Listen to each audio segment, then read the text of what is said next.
देश की स्थिति बड़ी दयनीय होती जा रही है। आज हम लोगों को जो विशेषकर चिंतन जो है पूरे देश में ये चल रहा है कि संविधान हमारा खतरे में है। संविधान को बचाने के लिए हमें अपने मत का सदुपयोग करना है। बहुत जो है स्थिति दयनीय है। हम लोगों को अपना मत जो है सोच विचार कर हम लोगों को देना है। बाबा साहब का संविधान बचाना है।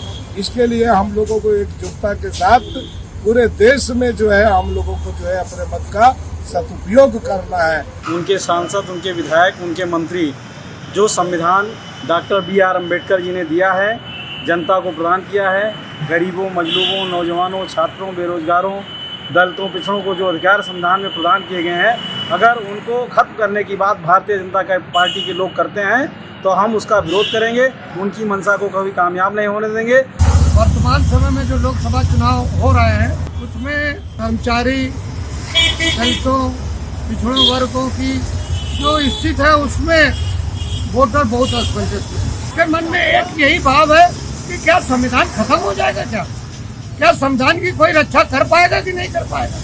ये भाव जो है निकल कर सामने आ रहा है। मतदाता निश्चित तौर पर संविधान बचाने के लिए वोट करेगा। देश में लोकसभा चुनाव चल रहा है, लोगों में चर्चा है और खासकर चौपालों पर, गलियों में, मोहल्लों में, दलितों में इस बात को चिंता को लेकर क्या भाजपा RSS की मोदी सरकार हमारे आरक्षण को खत्म करना चाहती है। जिस प्रकार से कुछ समय पहले भाजपा के पूर्व केंद्रीय मंत्री अनंत हेगड़े जी ने बयान दिया, इनके सांसद मेरठ के प्रत्याशी श्री अरुण गोविल जी ने बयान दिया, एक राजस्थान की सांसद प्रत्याशी थी ज्योति मृधा जी, उनका भी बयान आया कि देश में संविधान बदलने के लिए इनको 400 पार सीटें चाहिए।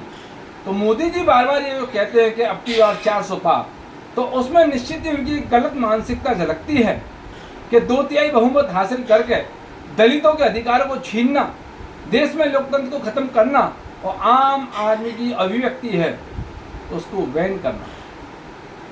हमको लगता है ये 400 पार सीटें लाकर देश में तानाशाही और लाना चाहते हैं, देश के लोकतंत्र को खत्म करना चाहते हैं। हम दलितों को जो आरक्षण मिला है, मुझे लगता है कि इसको पूरा खत्म करने के लिए ये लोग बढ़ रहे हैं, क्योंकि जिस प्रकार से इनके सीनियर नेताओं के बयान आ रहे हैं वो निश्चित इस धारणा को बल देते हैं कि ये लोग देश में संविधान को खत्म करेंगे और नया संविधान बनाने की ये लोग कोशिश करेंगे।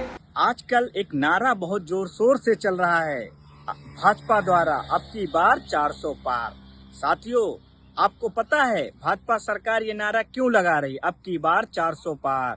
उन्होंने आरक्षण खत्म करने के लिए, संविधान को बदलने के लिए, चूंकि आरक्षण के ही द्वारा SC, ST, OBC का अधिकार सुनिश्चित हुआ है। भाजपा चाहती है सरकारी संस्थाओं का निजीकरण कर दिया जाए, क्योंकि निजीकरण में आरक्षण की व्यवस्था नहीं है। इस आरक्षण को बचाने के लिए आप सबको इंडिया गठबंधन के प्रत्याशी को सहयोग करिए, जिताइए, जिससे कि देश में संविधान बचा रहे, लोकतंत्र बचा रहे और आरक्षण की रक्षा करने की हम सबकी जिम्मेदारी है।